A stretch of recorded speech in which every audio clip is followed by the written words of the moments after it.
While the first panel focused extensively on asset managers and entrepreneurs, the second panel focuses on perspectives from LPs with an active interest in India. How do they view the impact investing scenario?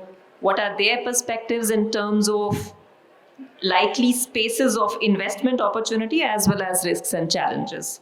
So this panel is being moderated by Mr. Saurabh Johri, Chief Executive Officer and ED Caspian Equity. As most know, Caspian again is one of the oldest impact fund managers with substantial investments in marquee companies over the years. Joining him are Mr. Craig Gifford, Head of South Asia Private Equity Funds, British International Investments, Mr. Jaap Reinking, Head Private Equity, FMO. As all of you know, BAII and FMO are amongst the most active international development impact investors operating in India. We also have Dr. R.K. Singh, CGM of Small Industries Development Bank of India. SIDBI is India's leading development financial institution with a specific focus on SMEs, and SIDBI has a very active role in supporting India's impact funds. I would also like to welcome Urmi Sengupta, Senior Program Officer, Impact Investments, MacArthur Foundation. MacArthur Foundation has been particularly active in the climate solution space, both in India and globally. And the foundation has also been investing in some local impact funds as a part of their effort at providing catalytic capital to tech-led solutions in the country. So an excellent panel, everyone, and we look forward to a lively discussion.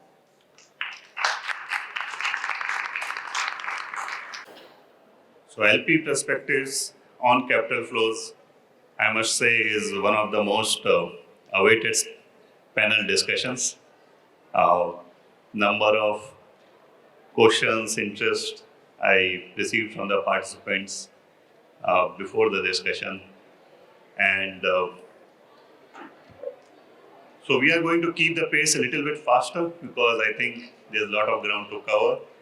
And thank you, Ranjana, for introducing us. So if I can request the participants to just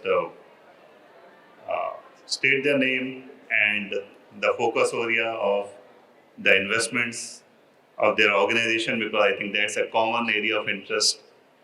So starting with Jaap, if I can request you to talk about the focus areas of investments. I'll try this one. Yeah, that works. Okay, my name is Jaap Reinking. I'm with FMO since 1998 and as from 2015 active in the private equity space. In many years I've been coming to India to either provide loans or make equity investments. Well, I don't think I have to elaborate a lot about FMO's activities anymore in general. So FMO is really looking into investing in the agri, food, water and forestry segment, financial institutions and energy. And we have a specific focus on SDG 8, 10 and 13. Thank you. Urmi? Thank you. Thanks, Saurabh. And glad to be here with all of you. Thanks, Saurabh, for putting this panel together for us. So I'm Urmi Sengupta from MacArthur. And Ranjana mentioned a little bit about our work. We are US-based foundation, have been around for about 4 decades. Our endowment is about 9.4 billion, and out of that, 500 million is allocated towards impact investments. On the grant-making side, we've made about 7.8 billion in grants through the years across 100 countries. On the impact investments piece, which I'm part of that team, we've tended to focus both on programmatic priorities for the foundation as well as some field building efforts that have included work in community development finance in the US, financial inclusion more broadly, affordable housing, a little bit of work on entrepreneurship and small business, and then more recently on sustainability and climate solutions. In terms of just an approach to impact investing, we tend to work very much from a problems focus, coming at it with what the inherent challenges and bringing the right impact investing tool to that issue. So we operate with mostly with debt, but also some equity and guarantees. And then I worked quite a bit on helping build the field of impact investing through grant making efforts. One more initiative that I would kind of like to talk about, which is germane to our work in India, is the Catalytic Capital Consortium, learning, development, and a market building effort that we put in place along with partners Omidyar and Rockefeller. This is an effort to help create more deployment of catalytic capital, which we call flexible concessional capital. I think we'll have a chance to talk about it down the road. And this has MacArthur investing about 110 million across global initiatives and investment opportunities, and a $10 million grant making piece. In India, we've done some work on climate. I can talk about it a little bit later. Thanks. Thank you, Urmi. Great. Hi there. My name's Craig Gifford, and I work for BI. I think Liz Loy gave a good summary of what BI has been doing, but I've been working now with BI since 2005, primarily focused on the fund investments in India. Over that time, we've invested in over 70 funds with $2 billion of commitments. And so seeing the impact-focused fund space develop over that time has been exceptionally interesting, but particularly the last 5 years where we've seen sort of a flux there. It's good to see that the story is finally coming through. And it was interesting to hear Venki say before that they didn't expect to get a return, but at least from our perspective, the MFIs have actually delivered the good returns for us. We have sort of on our funds program, we sort of have a program focused on venture capital and sort of looking to identify companies we can co-invest in to scale up that impact for specifically there. And then we have another sort of set of funds which we call sort of innovative SMEs, where we are really looking at sort of inclusive focused strategies, the intentionality there. So that's another focus for us going forward. Thank you, Craig. Dr. Singh. So good morning. I'm Dr. R.K. Singh representing SIDBI. SIDBI is DFI, which is development first. And when we say development first, we picked up I to the power 3, which is anything and everything which we are doing is either inclusive, innovative, and impact oriented. So, and in this regard, if I have to just place in 5 words about ABCD of SIDBI, it is always A is additionality, always B is bridging the gap. So wherever unserved, underserved areas are there, segments are there, sectors, subsectors, we are there to disrupt also sometimes. And C is complementing all the institutions, whether domestic or international. D is developmental always, but digitally developmental is the theme which we have picked up in the last few years. And as in the previous session it was being mentioned, we have brought on few startups where we invested, and we have created a very holistic platform where anything and everything connecting to finance for all the banking, one can access these platforms. So like we have Udyami Mitra, Stand Up Mitra, as also PSB 59. Udyami Mitra today powers 5-6 national missions, including PM Swanidhi, where we are like street vendors are accessing finance. And when it comes to E, we are an enabler by our genetic setup. And so we always enable and act as an enabler. Rest, once we continue. So my first question is to Jaap. So Jaap, Michael spoke about the role of impact in FMO, and we also heard a bit from the other panel members in the previous panel where Geeta spoke about the 3-leg tension between all the legs trying to pull, each of the legs of win-win-win trying to pull in a different direction. So can we get a little more color on the impact? How does impact matter and is considered in the investing decisions at FMO? And if we can get your views on the Thanks, Saurabh. Yeah, impact, it's one word with a lot of different meanings. So, yeah, what does it mean to us? And yeah, for me, and I think also for FMO, it's building a portfolio where the risk return and the impact is represented well throughout the portfolio. And Michael stated this morning about the win-win-win. And I think the three wins are indeed around the risk return, impact, and value add of what we do in our services. So let's see the risk return. I'm not going to spend much time on that, but for us it's building a diversified portfolio across the different markets we are active in, because that at the one hand protects us to a downturn in one market. So if you are active in many markets, that is then protecting you against the risk of having a fallout in one market, and the return is measured on each and every separate investment we make. And then the impact. And impact for us are circled around three themes, which are SDG 8, which talks about sustainable and inclusive economic growth. And then ultimately it translates for us in decent jobs. SDG 10 is about reducing inequalities, and reducing inequalities is reducing inequalities in a country, but also selecting your country. So when we make an investment in, for instance, Mali, it will create for us a higher reducing inequality than making an investment in a country which is far more developed, Kenya in Africa. So we make clear distinction which countries we are active, and by doing so we create different impacts across our portfolio. And then SDG 13 is climate action.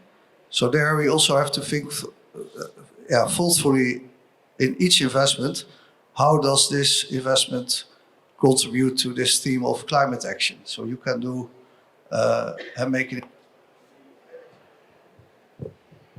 you can make an investment in renewable energy, which does not is better energy source than the fossil fuel.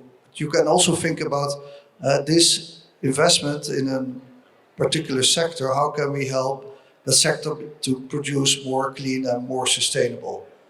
And that's where I jumped into the next particle of impact for us. It's also how do you add value to the investments you make. So we have multiple ways of helping our investees on the side of thinking about how do we improve the environmental and social standards within our company, and also how can we improve the governance of the company such that throughout the company they're thinking better about the environmental safety issues in a particular investee company. So we can support that with our technical assistance program.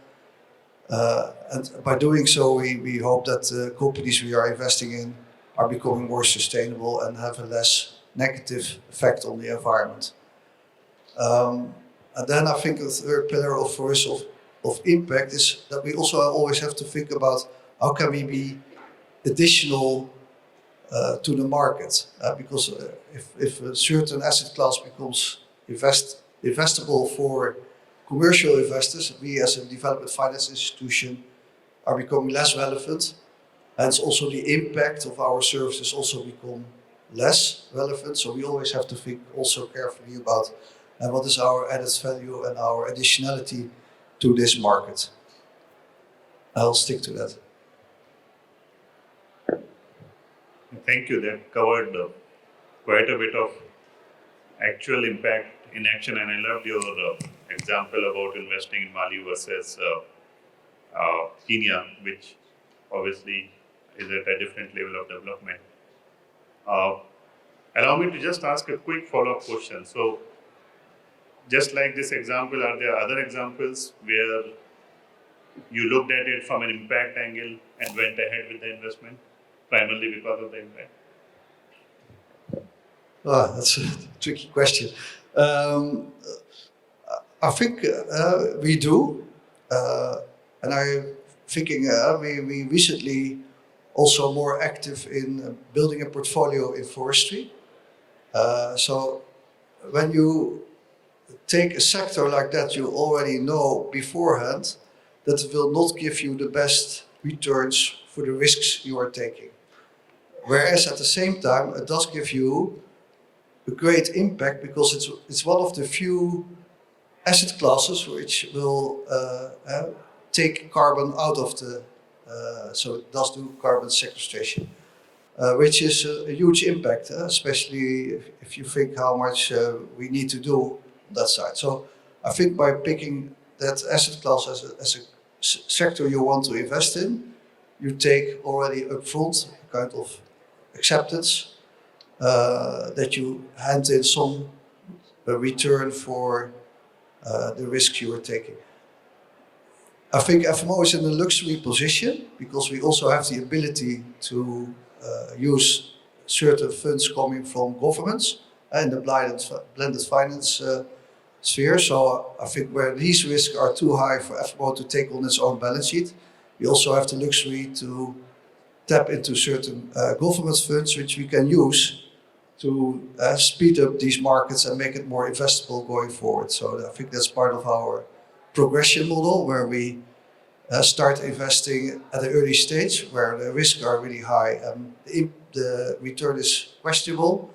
And then hopefully later on, when commercial investors also start investing, the returns become more attractive for other investors as well, then we can step out. But there's a step in between where we can also use our own funds. Thank you. Really appreciate the response on the second question. So I have a few questions from Urmi around the area of, in India we definitely have institutional capital become available domestically, but I think we still, and IIC has been definitely putting efforts in developing an LP base of HNIs and family offices. And of course, private capital has its own advantages. Geeta spoke about the flexibility earlier. So if we can get from Urmi perspective on global landscape on how the LPs developed, started thinking about impact, and maybe we take some of those lessons in India here. Thank you, Saurabh. This is a very interesting question because I think, I was just reflecting on the various conferences I've come to Prabhav here in the past. In the sector, we're always thinking about ways to get more investors to the table, right? More and different kinds of investors.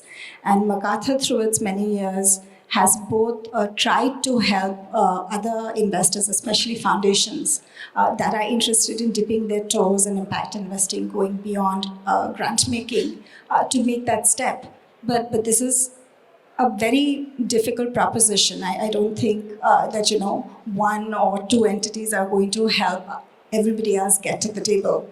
One of the things that we also started doing was thinking about how to grow the overall availability of capital through our catalytic capital work. We realized very early on that catalytic capital led to many more later stage investors and other impact investors, as well as commercial investors down the road, to come into transactions. In the past panel, and even now, we've heard about blended finance and the role that concession and flexible and patient money plays in helping build out enterprises and sectors. So as part of our field building work with the Catalytic Capital Consortium, we've made a special effort to engage, educate, and support impact investors, especially those that bring catalytic capital to the table. These are typically DFIs, which have the largest pot there, as well as foundations and family offices and high net worths. In that work, we are working with 8 regional and global networks across. So in Asia, the one that's relevant is AVPN, but there are a bunch of global networks as well. And all of these are doing a combination of investor education about training, bringing deal discussions to the table, and mentoring. I think what we are consistently seeing as work as ways to encourage newer investors to come to the table is a lot of mentoring and hand-holding. And this is unfortunately not something that has been hugely scalable. We've seen networks do it. We've seen established investors. I'm sure all the folks sitting around me right now will tell you that they've done their own fair share of this work informally and formally. And I would just say that tapping resources that can bring investors together, can give those who are starting out on this journey a little bit of guidance, information, and access to both doing transactions and looking at opportunities that others are doing, maybe not doing them themselves, is very critical. In our work with Catalytic Capital, we've kind of constantly tried to connect with investors to see what are the key challenges they face in engaging. We see a huge appetite, Saurabh, right now amongst high net worths and family offices, actually globally as well, in wanting to get to the catalytic part of the capital spectrum where they are ready to give up some kind of return, take on some additional risk because they're very committed to the impact that this is going to create. But many of them struggle to sort of figure out the means, the mechanism, and get the opportunities. So I think we really need to see a lot more actors that are networks, that are supporting organizations that are able to bring that degree, that expertise and collaboration to the table. Thank you. So thank you for the detailed answer. I have a follow-up question coming on, so please. Yeah.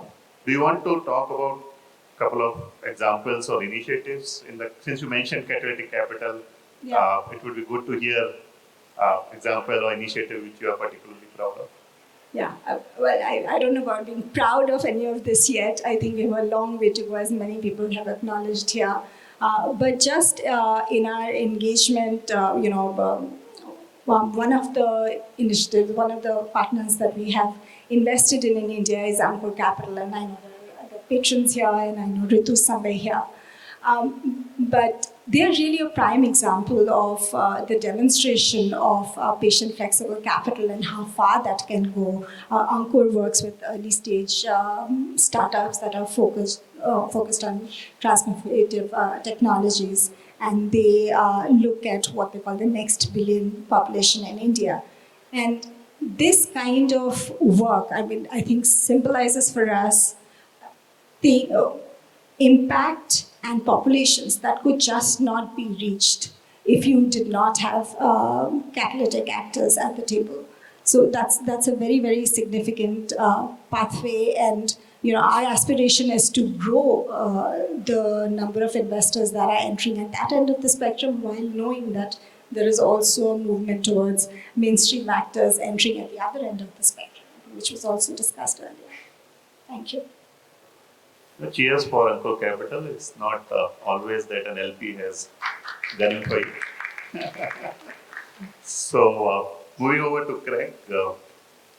So Craig, first of all, welcome to India. Craig has moved to Mumbai, and especially in the month of Ganesha festival, with warm welcome from drums around Mumbai. So, welcome on board to Mumbai.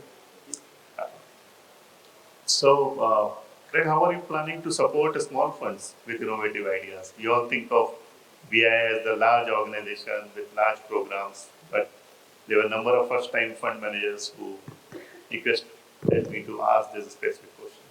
Sure. So I think just looking back at the last 15, 20 years, the Indian PE VC impact market has evolved a lot and matured a lot.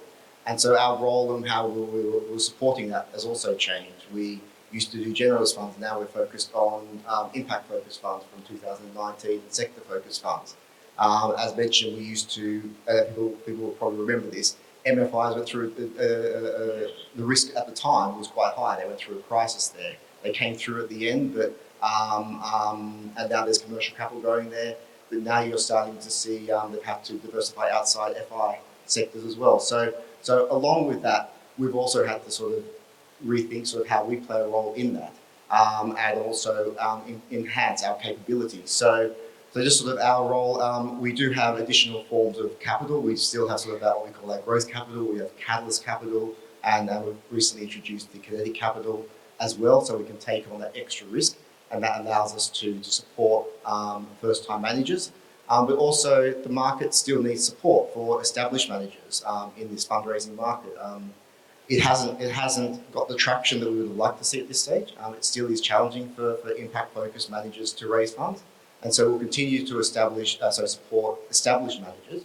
But in that, we've also developed our capabilities. So now we have dedicated teams focused on E&S and business integrity, but also on gender and climate finance. And so they join us in the due diligence, and they develop an understanding of how the GP incorporate that into the investment programs and also into their monitoring to enhance that over time. And we also see and then moving on to the next point is sort of, as we sort of start to continue to support the market and as it grows, it's great to see other institutions like FCDO, with the Indian institutions like the SRI Fund, SIDBI, supporting first-time managers so that they can develop that track record, so that they can keep investing and developing that, so that other sources of capitals, which is the DFIs, the foundation, the institutional impact investors, can start to support maybe in the second fund or third fund to grow further and continue on that journey. So I think that's the way the market seems to be shifting. We'd like to see more commercial capital coming into this space over time. I think, like we saw in the MFI space, I'm at least bullish on these other sectors starting to demonstrate commercial returns. And one of the signs of that is seeing VC and PE funds also on the cap table with these companies. I think in the earlier panel, it was comment like the lens and the value add brought by these impact investors is around having a deep understanding of the beneficiaries, having an understanding of the customers, supply chains, the challenges there, and also actually focusing on the outcomes and keeping the boards of the companies focused on that. So that intentionality is really important. And so we see the combination of those two types of capital actually having quite a big impact over time. Thanks for that. I'll come back to you for more questions, but before that, let's request Dr. Singh. And one specific question we'd like to hear your views on is that startups and innovation is really becoming very mainstream in the urban part of the country. And how do we take some of this excitement on innovation to the real Bharat, to the rural part of the country? And being a DFI, I think Indian DFI, I would like to hear your views on the same.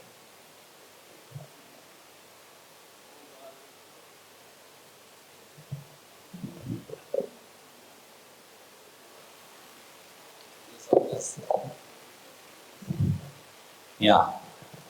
So 3 years back, while SIDBI has been the lead in venture capital, whether it is managing fund of funds for Government of India. In fact, way back in 90s, SIDBI ventured into this, set up its own venture capital company, which is a wholly owned subsidiary. We also did a lot of, you can say, investment cum capacity building of MFI segment, and many of them have turned into small finance banks today.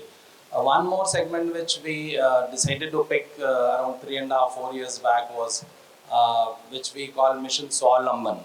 Saurabh is basically inducing entrepreneurship culture, and so we have been working on this and it's quite intangible engagement. And if you have to really do, you have to really kindle the entire enterprise value chain. And so we decided to step down a bit, even going below the angel investment level, and thought that how to bring youth to dream of becoming a job creator rather than job seekers. And so we have been doing on an average 50 plus different R&Ds in terms of different programs to be done. And now we have consolidated on 4 buckets which we are working now from this financial year. The first bucket is kindling innovation itself. So we have been running Solomon Challenge Fund, where what we do is any startup, pre-startup level, college level students, they can come over and come with their disruptive idea. So they have to define a problem statement, come with a solution, pitch with us, and we fund the ideas which are scalable, replicable across. And largely these are emanating from Bharat, means the rural segment. Almost 18 projects out of 700, we have picked up 18 projects, and these are green, climate change related, as also livelihood and enterprise promotion related, which we are supporting. Shortly we'll come out with the third window also. So it's a regular window which we have created. Second is we have disrupted you must be aware about chair professors who are there in universities. We have changed it to a theme which we call dynamic chair professors. So there what we do is any group of students can come with the idea. They have to first scan the ecosystem around, enterprise ecosystem or even farming related, and they have to identify the problem in product, process, design, technology, all these aspects. And they can co-opt a professor and come and pitch with the fund. So we pick the model which can be really a solution for the ecosystem around. Similarly, we also encourage students to go and find out if it is not emanating from the other side. So entrepreneurs or enterprises can throw a problem, as also students can go and identify the problem. We have set up in 2 universities such venture. Third is we have set up 2 institutions within an institution. So the one is with the HIAL, which is Himalayan Institute for Alternate Learnings by Mr. Sonam Wangchuk. We have partnered with them and created a corpus which we call SWITCH. And SWITCH is basically Solomon Innovation Technology Center for Himalayas. So anybody from the Himalayan region, and these are unserved I would call, we invite students from 9th, 10th, 11th, 12th, and we call that we'll try to switch on the innovation bulb in these kids. And then for college level, we have this corpus which is Switch for Entrepreneurship. Second, we have set up recently, which is shortly it will come up. It is Salute, we call it in Northeast, which is Solomon Alternate Livelihood Center for the East. And here the school dropouts are encouraged to come and join this initiative, and then we take them to the journey of sort of being confused to having clarity of becoming an entrepreneur. So see, these sort of initiatives we have been doing, which kindle, in fact, I can mention if you are in Delhi, you can see MSME station. We have set up, Hodgcast is the MSME station. Everybody sets up their own corporate station. We have set up a MSME station. The idea is to tap these generally young people. 1 lakh footfalls every day is there on this station. And we try to catch those dream walkers and tell them that how you can become entrepreneurs. So many such initiatives in the entire value chain we are doing. Another thing which I would like to mention is SIDBI has prioritized green and clusters as priority area. And in green, we have set up a separate vertical which is working. SIDBI has been working in green space for right from 2005 when we were working on a World Bank project. But now we have given it a thrust. We are accredited agency for Green Climate Fund. So besides pitching for channelizing funds for MSMEs, we are also anchoring partners as a representative of GCF. And one of them is, which we are discussing, is climate fund emanating from one of the Indian funds. And second, there are a few projects which are emanating from Thrissur Engineering Technology College and all. So this aspect, then we are working on mainstreaming ESG. We have green financing scheme for MSMEs. It's a compact scheme covering everything, which aligns with green. We have also are working out with multilaterals on few theme interventions, and three key ones which we have picked up just now is one is compressed biogas, electrical vehicles, and third is solid waste management. I will give you one more example how we go down the value chain and work out. As we started from Kashi, Varanasi, we brought in a startup who has been making plastic vending machine. So what we do is we install the plastic vending machine in Varanasi and Delhi is the second which we are working, and link it to the entrepreneurs, Swalambhi, which we call. So anybody who comes and puts plastic bottle, so generally in Varanasi you have the ghats are there where people come to take bath, and there is a lot of pollution which comes up. So we encourage them to put plastic bottles in the vending machine. That rag pickers have been formalized to pick these plastic bottles which are crushed by the machine, and they give it to the recycler, which is also from underserved segment. On the front side, why anybody should really put it, the plastic bottle. So we create a coupon for them for every plastic bottle which they put, and that coupon they can encash with nearest entrepreneur, even for having as simple as sweets, or to recharge their mobile phones, etc. So this is picking up. We have done 20 in Varanasi and 20 in Delhi. So I think we will be scaling this up. So this sort of model, we have recently tied up with Tata Microgrid to create 1,000 green enterprises in rural India, largely to be set up by women. And more than this, one more, I will take 1 more minute. As we have started, so when we started Mission Swalamban, we decided that there should be 3 key ambassadors who have to be really touched upon. So the first is parents, and within parents, mother. Second is primary school teacher, and third is the college professor. For kindling that mother side, we started Silai School concept, where we pick a married women from a village and bring her and train her on 3 multi-skills. One is, so we give a Silai's machine, stitching machine as a gift after she attains that capacity of running that. So we build 3 skill sets. One is repair and maintenance, second is being a master trainer, and third is stitching and designing by her. So you'll be happy to know in 2 years we have set up 3,000 Silai schools. They all were functional during COVID period. Cumulatively, they have earned around 14 crores in this span. 1% of women are sole breadwinner, and you see, and some of them are earning 40,000 per month in a village, which is what we say the transition of culture from job seeker to job creator. So many such initiatives. Do look at SIDBI website to know more on these aspects. Thank you, Dr. Singh. So my question is to Craig. Please keep the mic.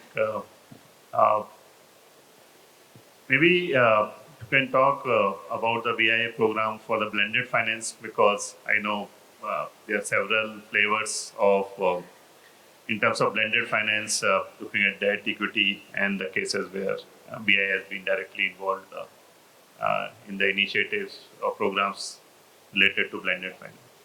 Sure, I'm probably not the most qualified for this, but so look, we have a new program where we are looking at sort of we have a pool of capital which can take accept losses, and so how can you use that to eventually test things out? How can you use that to try new markets, take the risk that others may not be willing to take, with the prospect that it can be highly transformative in order to actually have at the end potential commercial success there.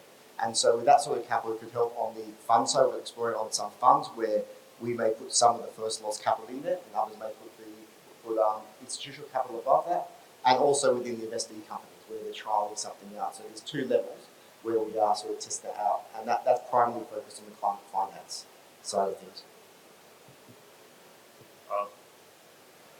And that's, you're saying you're starting on that with the climate finance and in India? Correct. So climate finance, this is across our markets, so Asia and Africa. Okay. This is an initiative that we've recently started, and it is in deployment. Okay.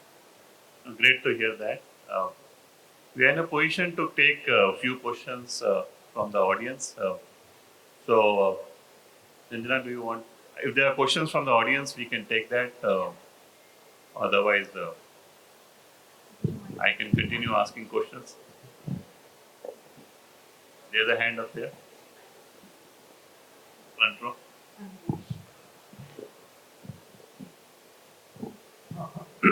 Hello, I'm Govind Agrawal from Anaxi Digital Runners. My question is with SIDBI. You mentioned so many projects, especially in rural India. We have expertise in doing work in rural India. So all these projects are like directly executed by SIDBI, or you use implementing agencies and maybe startups also for implementing them? So, SIDBI leverages partnerships all along, and so these are projects which are done through partnership model only. So, as I mentioned, like the Ladakh initiative we are doing with Sona Wangchuk, Yale University. Similarly, on the northeast with RK Mission. Solomon Connect Kendras are there, which presently we are in 100 districts. So we are partnering. We have one startup only, is sitting here only, and then we have another 100 districts. We are going to intervene with another partner. So we keep on testing different models, working on this, and obviously with the partnership model, that is what is in fact niche of SIDBI, working with partners and leveraging that. There's a hand at the back with the gentleman in blue. You can get the mic. Hi, this is Megha here. Right. I've just launched my own fund. My question to you was that do you think first-time fund managers in countries like India and otherwise could be a growth engine for you? And if that is the case, do you have a programmatic approach to support them as LPs? Because see, picking up one or two examples and saying, okay, in this year we've supported one fund does not mean that it's mainstreaming supporting new and upcoming fund managers. It's more like it's an exception to the rule. So that's my broad question, that do you think that's a focus area for the next few years? Because there's growth potential, there's innovation, probably something like what happened 10, 15 years ago. And do you have a programmatic approach where every year you have a certain mandate to support using either of the tools, either a catalytic capital, blended finance, or any of the other instruments is my question. You are posing it to me. Yeah, I think Dr. Singh, you are best suited to answer this. So out of this, the fund of fund itself, around 88 funds have been supported. I think good percentage is comprising of first-time fund managers, including women as a fund manager. So, and more so, if anything, like I also represent the promotion and development wing, which is more of R&D wing of SIDBI. And there are no, per se, I would say, when you have to disrupt the ecosystem or strengthen it, then you have to come out with certain things which are different, which have no preset SOPs. So we work out there. Like for example, I would mention we have set up in IIM Lucknow Sky5. The center is SIDBI Center for Innovation and Financial Inclusion. And all these initiatives are many are first timers. So when I mentioned about the startup who's working with us on the SCK Solomon Connect Kendra, he is a first timer. So he has been in that space, but in the organized space, he has come. When we set up digital platforms, these are with startups only. So if certain things are well set guidelines which have to be worked out that way. There are certain models which we test as an R&D on the promotion and development side. So there is, I think we can always look at if any model is there which can really disrupt the ecosystem some way, or it is scalable, replicable. I think we can look at that. There is no watertight. I think there's, yeah. Yes, thank you for the question. And I think FMO is also open to support first-time fund managers, although we do this very restrictively. I have to be honest on that. And it has to contribute to our overall portfolio composition. So that's are the two criteria, but we definitely want to contribute to further develop the ecosystem of private equity in frontier and developing and emerging markets.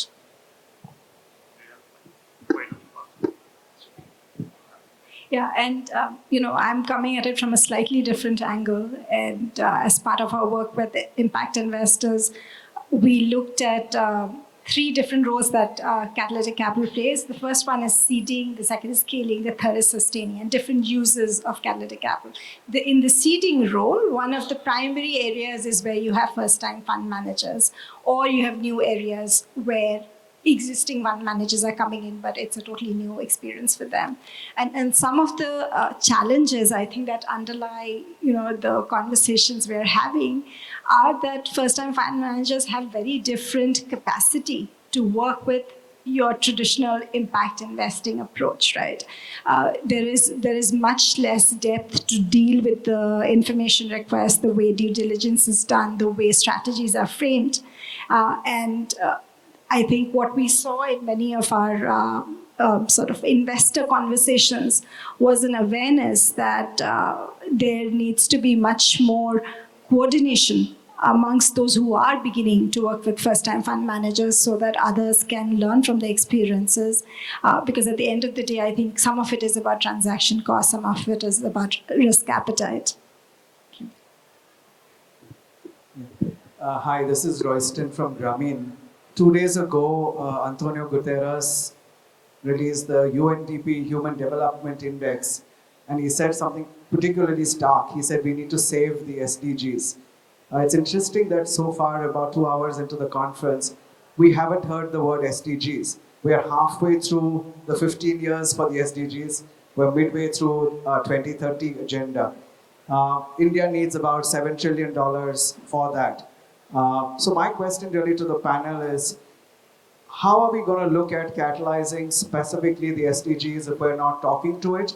I know FMO has on its wall in Amsterdam or the whole SDGs sort of laid out there. So Jaap, I know when we launched Grameen in India, it was fledgling and we now have 60 million micro borrowers. We've now launched Grameen Impact focused on SDG financing. But it's still difficult for us to raise funding because it's new and because we seem to be in an echo chamber on impact, but not seeing the macro trends, which seems to be your topic for the day. So how do we marry what the LPs really are being talked to globally at the G20, which comes to India next year, and some of the challenges on the ground to raise SDG financing? Maybe Jaap and then others.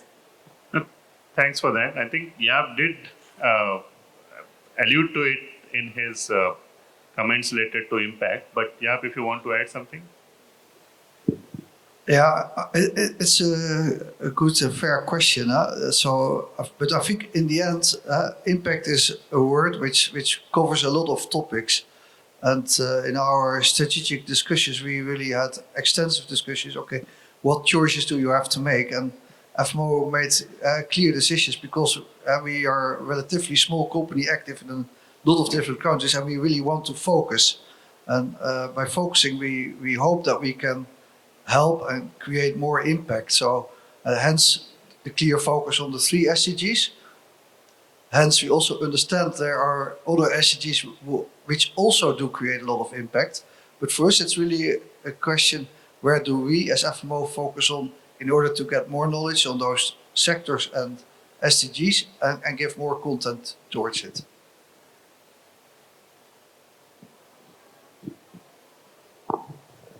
So, like I was mentioning about Mission Solomon, that is more of SDG aligned. In fact, SIDBI is not having mandate of doing CSR, but we have set up a now Section 8 company recently. It's a foundation. And the idea is to cater to this, the new breed of development organizations who are looking up the value chain in terms of building their capacity. So one of the first program which we are going to launch shortly is, we call it SWAR, which is giving voice, governance voice to development organizations. And there we would be roping in young minds from colleges like IRMA and TIS and others, and would be placing with this development organizations so that they they have that capacity of hopping on the social stock exchange which is coming up. So that is what is the initiation which we have done from our side. And in fact, the entire SIDBI has married the green, the cluster and the development in a way that this attends primarily to the SDG. And we would be also eyeing at making our impact balance sheet more stronger on this front. Are there any other questions?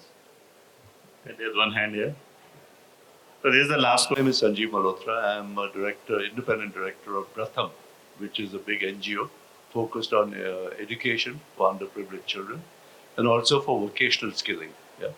And that's one point I would appreciate Dr. Singh's, whether a collaboration with some of the things you discussed is possible with entities, charities like Pratham. It's a not-for-profit charity, yeah, and doing extremely well, and pan-India for education of children and also for vocational skilling. Also focused on women, creating skilling for women. The other is CSR activities for, I think, family offices, including mutual funds, banks. And the third aspect, this is more as a collaborative possibility. The third collaborative possibility is that a lot of the public sector banks, as you know, have been directed and have been given the opportunity to do mudra loans for entrepreneurs. Yeah. So this could again fit in with the kind of people, largely women entrepreneurs, could be women taxi drivers, women confectionery, bakery, dressmaking, the whole gamut. Yeah.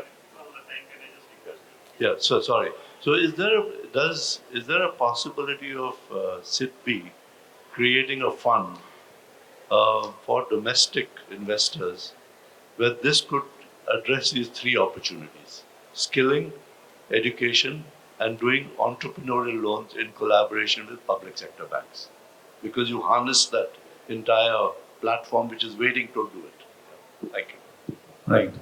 So as I mentioned, we have picked up 4 buckets. The first is education for entrepreneurship. The second is innovation. Third is creating connect kendras, which is connect centers. And this largely we would be working out with the development organizations, as also some of the social aligned startups. And third is we are in fact presently into, say I mentioned, we are in 200 districts setting up this Connect Kendras. We want to be in 700 districts in coming years, and that would be done only through partnership model largely.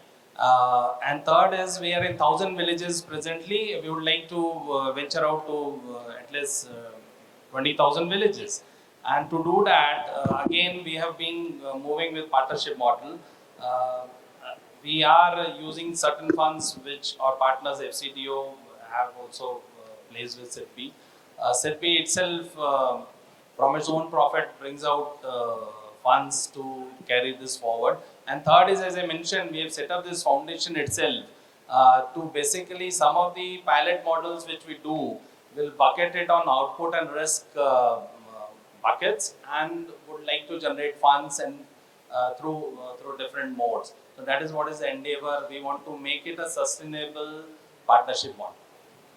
Thank you, Dr. Singh. And with that, I'd like to close the session and thank my fellow panelists for their views. Thank you. Thanks, everyone. This was an excellent session.